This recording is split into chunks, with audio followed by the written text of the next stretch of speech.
শর্মিমাকে চকমা দিয়ে ঠাম্মির শর্তে আরও একবার জিতে গেল রাই। হ্যাঁ বন্ধুরা, ভিডিওতে লাইক দিয়ে দেখতে থাকুন। শর্মিকে হাতে নাতে ধরার আগে শেষ মুহূর্তে এসে শর্মিকে বাঁচিয়ে দিল রাই। ওদিকে শর্মি বলতে থাকে, হায় ভগবান, আজকে তো ডুবতে ডুবতে বেঁচে গিয়েছি, ভাগ্যিস রাই ঠিক সময় মতো এখানে এসে পৌঁছে গিয়েছে। ওদিকে অনির্বাণের মা বলতে থাকে যে মেয়েটা যখন এখানে, তার মানে আর যাই হোক না কেন সময় মতো নির্ঘাত অফিসে পৌঁছাতে পারিনি, কারণ অফিসে ও যাবেই বা কখনো, তো সারাক্ষণ আমার সামনেই ছিল। ওদিকে শর্মি বলতে থাকে যে কাম্মা, তুমি যতই চালাকি করো না কেন, রাইয়ের সামনে তুমি একটু উইকি হয়ে পড়ে গিয়েছো জানো তো। ওদিকে শর্মিকে দেখা মাত্র অনির্বাণের মা বলতে থাকে, কী রে তুই এরকম করে হাসছিস কেন বলতো। তখন শর্মি বলতে থাকে, এমনি এমনি।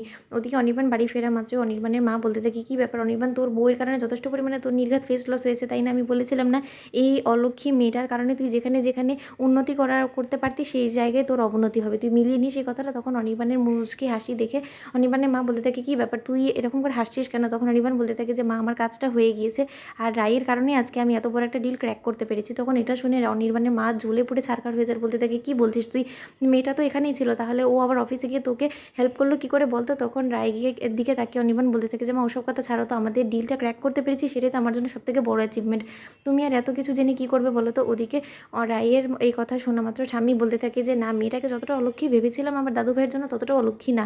তখন এই কথা শোনা মাত্র অনির্বাণ বলতে থাকে, কী ব্যাপার ঠাম্মি, তোমার কি কোনো কমপ্লেন আছে? আমার পছন্দ করা বউকে যখন তোমার কাছে রেখে গিয়েছি তোমার কেমন মনে হয়? আমার বই কি কোনো ওরকম কোনো উন্নতি হয়েছে? তখন অনির্বাণের ঠাম্মি বলতে থাকে, দাদু ভাই সবে তো মাত্র পরীক্ষা নেওয়া শুরু করেছি, পরীক্ষায় আগে ভালো নাম্বার নিয়ে উত্তীর্ণ হোক, তারপরে তো তোমাকে আমি রেজাল্টটা দিতে পারবো। তখন অনির্বাণ বলতে থাকে যে নাও নাও, যত ইচ্ছে আমার বউয়ের পরীক্ষা নাও, আমি আমার বউকে জানি যে আমার বউ সর্বগুণ সম্পন্ন, আমার বউ ঘরে বাহিরে দু জায়গায় সামলাতে পারবে, এতটুকু অন্তত আমার বউয়ের উপরে আমার আশ্বাস আছে, কারণ আজকে তো আমি সেটার প্রমাণ পেয়েই গিয়েছি। ওদিকে অনির্বাণ মুচকি হাসি দিয়ে রাইকে রুমে গিয়ে বলতে থাকে যে রাই, আজকে যে তুমি যেভাবে এসে আমার সম্মানটা রক্ষা করেছো আমি সত্যি ইমপ্রেস হয়ে গেছি তোমার প্রতি, তুমি এতটা সময় বের করে কী করে এলে ঠিক সময় মতো বলো তো। তখন রাই বলতে থাকে যে আসলে সব কিছুই পসিবল হয়েছে শুধুমাত্র শর্মির হেল্পে। শর্মি যদি আমার ছদ্মবেশ ধারণ করে সেদিন কিচেনে না দাঁড়িয়ে থাকতো তাহলে হয়তো বা এই অসাধ্যটা আমি কোনো মতেই সাধন করতে পারতাম না। তখন এই কথা শোনা মাত্র অনির্বাণ বলতে থাকে যে শর্মি সত্যি আমার জীবনে দেবদূত হয়ে এসেছে, যদি সত্যিকার অর্থে ও ঠিক পজিশনে আজকে না দাঁড়াতো তাহলে হয়তো বা মায়ের কাছে হাতে নাতে ধরা পড়েছে, তার মায়ের কাছে ধরা পড়া মানে তো ঠাম্মি শর্তে হেরে যাওয়া তাই না। তখন রাই বলতে থাকে যে বারবার বেঁচে গিয়েছে, আমি ঠিক সময় মতো এসে পড়েছি বিধাই আজকে শর্মিরও ধরা পড়েনি, যদি শর্মি ধরা পড়তো তাহলে যে কী একটা কুরুক্ষেত্র হতো সেটা তো তুমি নির্ঘাত আন্দাজ করতে পারছো অনির্বাণ।